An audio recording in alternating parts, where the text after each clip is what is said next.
اعوذ باللہ من الشیطان الرجیم بسم اللہ الرحمن الرحیم رب اشرح لی صدری ویسر لی امری واحلل عقدۃ من لسانی یفقہوا قولی رب زدنی علما۔ 17 رکوع اور 363 آیات پر مشتمل قرآن پاک کا 23واں پارہ ومالیہ 4 صورتوں کا احاطہ کر رہا ہے۔ سورہ الصفات اور سورہ صاد مکمل صورتوں کی شکل میں، جبکہ پارے کے شروع میں سورہ یاسین اور آخر میں سورہ الزمر جزوی صورتوں کی شکل میں اوورآل سبجیکٹ میٹر کا احاطہ کر رہی ہیں۔ میں اس پارہ مبارک کو ڈیوائن ایکوز یعنی ربانی گونج کی حیثیت میں سمجھا ہوں۔ آفاقی سچائیوں کی ربانی بازگشت اس پارہ میں موجود 4 صورتوں میں محسوس کی جا سکتی ہے۔ ایک طرف شیطان کی گمراہی سے بچنے کی گونج ہے، جبکہ پھر سیدھی راہ میں چلنے کی ربانی پکار ہے، پھر رب کے کن فیکون کی بازگشت سناتی ہے۔ اسی طرح انبیاء کرام کی دعاؤں کی ربانی گونج کے ساتھ ساتھ سجدہ معافی اور سجدہ شکر کی صدا ہے۔ یہ گونج بھی ہے کہ اہل علم اور جاہل برابر نہیں ہو سکتے۔ اسی طرح دنیا کی بے ثباتی کی گونج بھی اسی پارہ میں ہے۔ ایک اور پیاری گونج یہ کہ قرآن تمام انسانیت کے لیے نصیحت ہے، اور سب سے بڑھ کر یہ کہ ابلیس کی گمراہی کے خلاف رب کی اپنے مخلص بندوں کے لیے گونج ہے۔ اس پارہ کے پہلے رکوع یعنی سورہ یاسین کے دوسرے رکوع میں ایک مرد مومن کا اپنی قوم کے سامنے توحید کا اقرار ہے۔ یہ مومن حبیب بن موسیٰ نجار تھے، جن کو پتھر مار کر شہید کر دیا گیا، پھر قوم کو ایک خوفناک چیخ سے راکھ کا ڈھیر بنا دیا گیا۔ وہ مرد مومن جب جنت میں داخل کیا گیا تو اسی کسک کا اظہار کیا کہ کاش میری قوم کے لوگ مسلمان ہو جاتے۔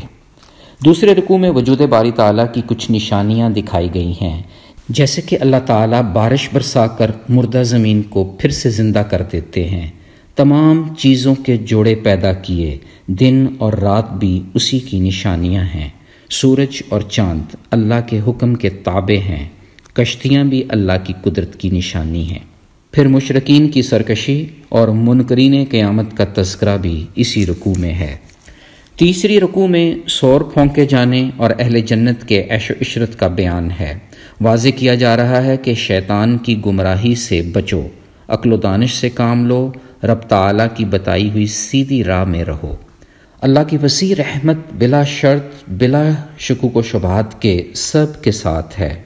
کیا ہی شان ربانی ہے کہ وہ اپنے انکاری کو بھی رزق فراہم کرتا ہے، ان کی آنکھوں اور ان کے چہروں کا حسن و جمال بھی قائم رکھتا ہے۔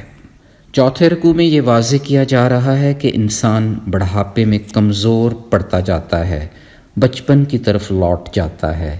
اس ربانی صدا میں بہت حکمت آموز سبق ہے۔ حضور پاک صلی اللہ علیہ وآلہ وسلم کے شاعر ہونے اور قرآن پاک کو شاعری کہے جانے کی تردید ہو رہی ہے۔ پھر واضح کیا جا رہا ہے کہ مویشی ہمارے فائدے کے لیے بنائے تاکہ ہم شکر کریں۔ یہ بات بھی کھل کر سامنے آ گئی کہ اللہ کا کسی بھی چیز کو پیدا کرنا کوئی مشکل نہیں، ادھر وہ کن کہتا ہے ادھر فیکون ہو جاتا ہے۔ یوں انسان کو اگر پہلی دفعہ پیدا کرنا مشکل نہ تھا تو پھر دوسری دفعہ پیدا کرنا کیوں کر مشکل ہو سکتا ہے۔ پھر اس پارے کا 5واں رکوع سورہ الصفات کا آغاز کر رہا ہے، جس میں فرشتوں کی صف بندی کا ذکر ہے۔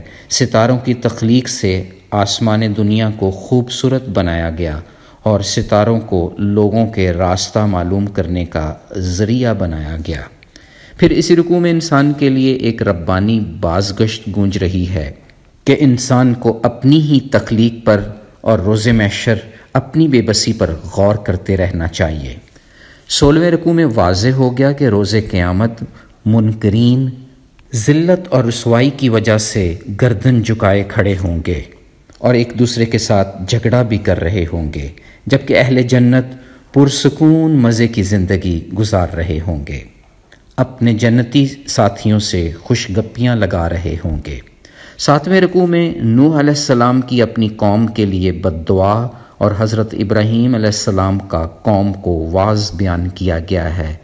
قوم کو نہایت مدلل انداز میں سمجھایا جا رہا ہے کہ بت اگر اپنی حفاظت نہیں کر سکتے تو پھر وہ آپ لوگوں کے لیے کیسے تحفظ فراہم کریں گے۔ پھر اسی طرح حضرت ابراہیم علیہ السلام کی بیٹے کے لیے دعا، بیٹے کی قربانی اور خواب سچ کر دکھانے کا تذکرہ بھی ہے۔ 8ویں رکوع میں حضرت موسیٰ علیہ السلام اور حضرت ہارون علیہ السلام پر اللہ رب العزت کے انعامات کا ذکر خیر ہے۔ اسی طرح حضرت الیاس علیہ السلام کا اپنی قوم کو واعظ اور اللہ تعالیٰ کا انعام اسی رکوع کا حصہ ہے۔ اللہ تعالیٰ اپنے مخلص بندوں کی محبت عام لوگوں کے دلوں میں ڈال دیتے ہیں، یوں رہتی دنیا تک ایسے لوگوں کا ذکر خیر ہوتا رہتا ہے۔ قوم لوط کی ہلاکت کا واقعہ بھی اسی رکوع میں ہے۔ پھر 9ویں رکوع میں حضرت یونس علیہ السلام کا مچھلی کے پیٹ میں زندہ رہنا ایک معجزہ کی صورت بیان کیا گیا ہے۔ اللہ تعالیٰ کی یہ تسبیح خوب بیان کی، لا الہ الا انت سبحانک انی کنت من الظالمین۔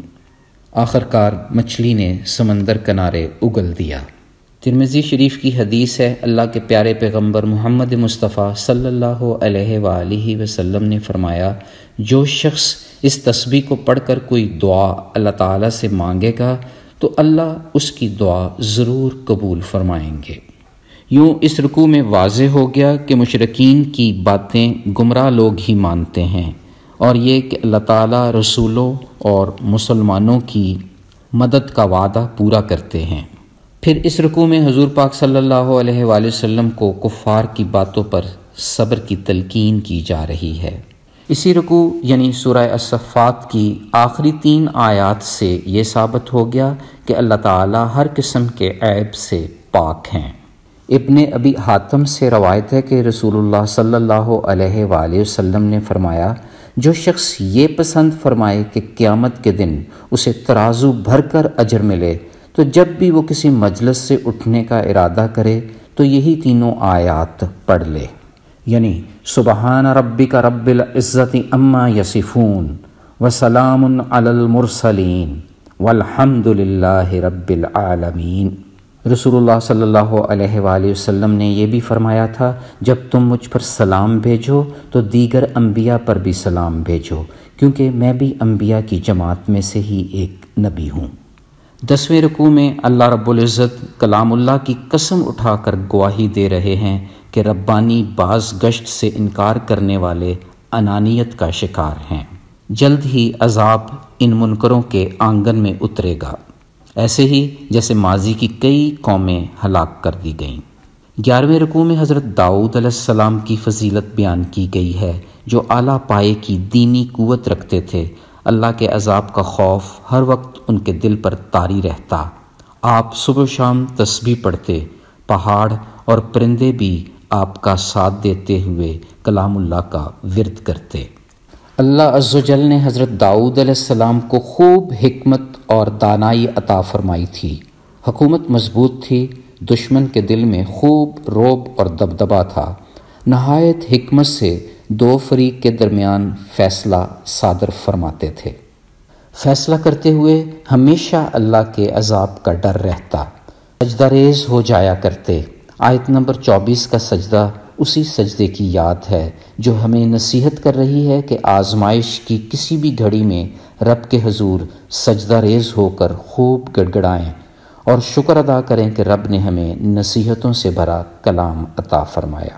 پھر 12ویں رکوع میں زمین اور آسمان کی تخلیق کا مقصد بیان کیا گیا ہے۔ یہ بھی علم میں آ گیا کہ حضرت داؤد علیہ السلام کے فرزند حضرت سلیمان علیہ السلام اپنے گناہوں پر گہری نظر رکھتے۔ ایک دفعہ رب کے ذکر کی نسبت مال کی محبت کو ترجیح دے بیٹھے۔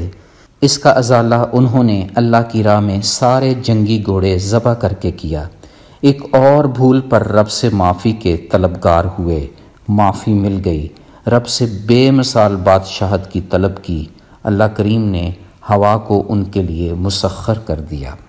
پھر اسی طرح 13ویں رکوع میں حضرت ایوب علیہ السلام کی بیماری اور دعا کے بعد صحت یابی ہمیں رب کی عالی شان ربوبیت کا احساس دلا رہی ہے۔ پرہیزگاروں کے لیے ان کے رب کی جنت بہترین نعمتوں سمیت ان کا انتظار کر رہی ہے۔ 14ویں رکوع میں حضرت آدم علیہ السلام کی تخلیق اور فرشتوں کو سجدہ کا حکم دیا جا رہا ہے۔ ابلیس کا تکبر اس کی لعنت کا باعث بنتا ہے۔ ابلیس کا انسانوں کو گمراہ کرنے کی قسم کھانا اور رب کا اپنے مخلص بندوں پر بھرپور اعتماد اسی رکوع کا حصہ ہے۔ یوں اس رکوع اور سورہ صاد کے آخر میں ربانی گونج اٹھتی ہے کہ قرآن تمام انسانیت کے لیے نصیحت ہے۔ وہ دن دور نہیں جب اس پاک کلام کی حقانیت کھل کر سامنے آ جائے گی۔ پھر ایک اور امر کا اظہار پارے کے 15ویں رکوع اور سورہ الزمر کے پہلے رکوع میں ہو رہا ہے کہ قرآن کریم توحید کا درس اور اللہ کی عبادت کی تعلیم دیتا ہے۔ دن اور رات، انسان اور جانور قدرت الہی کا ثبوت ہیں۔ مزید واضح ہو گیا کہ اللہ تعالیٰ کفر کرنے سے ناراض اور شکر ادا کرنے سے راضی ہوتے ہیں۔ پھر ایک بہت بڑی انسانی فطرت کا ذکر بھی اس رکوع میں ہے کہ وہ مصیبت کے وقت اللہ کو ہی یاد کرتا ہے۔ علم والے اور بے علم برابر نہیں ہو سکتے، اور یہ کہ نصیحت صرف عقل مند ہی حاصل کرتے ہیں۔ پھر 16واں رکوع واضح کر رہا ہے کہ صبر کرنے والوں کو بے حساب اجر دیا جائے گا۔ ایک اور ربانی گونج سامنے آ گئی کہ نیکی کی بات سننا ہی ہدایت ہے جو عقل مند لوگوں کے نصیب میں آتی ہے۔ یہ توحید پرستی ہے جن کو اختیار کرنے والوں کے لیے خوشخبری ہے۔ دنیا کی بے ثباتی کا بیان بھی اسی رکوع میں ہے۔ پھر اس پارے کا آخری رکوع اس شخص کو کامیاب قرار دے رہا ہے جس کا سینہ اللہ رب العزت اسلام کے لیے کھول دیں۔ یہ قرآن کی ہدایت ہے کہ رب کے عذاب سے ڈرنے والوں کا دل ذکر الہی کی طرف مائل ہو جاتا ہے۔ قرآن میں ہر طرح کی مثالیں بیان کر دی گئی ہیں تاکہ لوگ نصیحت حاصل کر سکیں۔ مختصراً یہ پارہ مبارک ہمیں رب تعالیٰ کے احکامات پکار کر پہنچا رہا ہے۔ قرآن پاک رب تعالیٰ کا کلام ہے۔ جس طرح ہر چیز کا دل ہوتا ہے ویسے ہی رب نے اس سارے کلام کا دل سورہ یاسین کو رکھا ہے۔ ہم یہ بھی جانتے ہیں کہ رب دلوں میں بستا ہے۔ یاسین ایک طرف قرآن کا دل ہے تو دوسری طرف پیارے حبیب خاتم النبیین محمد مصطفیٰ صلی اللہ علیہ وآلہ وسلم کا نام مبارک بھی ہے۔ آئیں قرآن کے اس دل کو اپنے دلوں میں بسا لیں۔ قربت خداوندی کے ساتھ ساتھ قربت محمد مصطفیٰ صلی اللہ علیہ وآلہ وسلم بھی نصیب ہوگی، جو اس جہان فانی میں سکون کے ساتھ ساتھ آنے والی زندگی میں بھی دائمی راحت کا سبب بنے گی۔ یہ بھی واضح ہو گیا کہ دنیا آزمائش کی جگہ ہے۔ رب کی وحدانیت، رسول اللہ صلی اللہ علیہ وآلہ وسلم کی حقانیت پر دل و جان سے عمل پیرا ہو کر انسان ایک ایسی جنت کا حقدار ٹھہرے گا جہاں لطیف ترین سرگرمیاں اور پربہار مشاہدے ہوں گے۔ یوں انسان اعلیٰ پائے کی عزت پائے گا۔ اللہ کے حضور دعا ہے کہ وہ ہمیں ہر طرز کی ربانی گونج سے آگاہی دے اور اس پر من و عن عمل پیرا ہونے کی توفیق عطا فرمائے۔ یا اللہ ہمیں اہل علم اور اہل عقل کی فہرست میں پیش رکھنا تاکہ ہم شیطان کے فریب سے بچ کر زندگی گزار سکیں۔ یا اللہ پاک اپنی خاص عنایت سے ہمیں بھی کن فیکون کا راز عطا فرما دے۔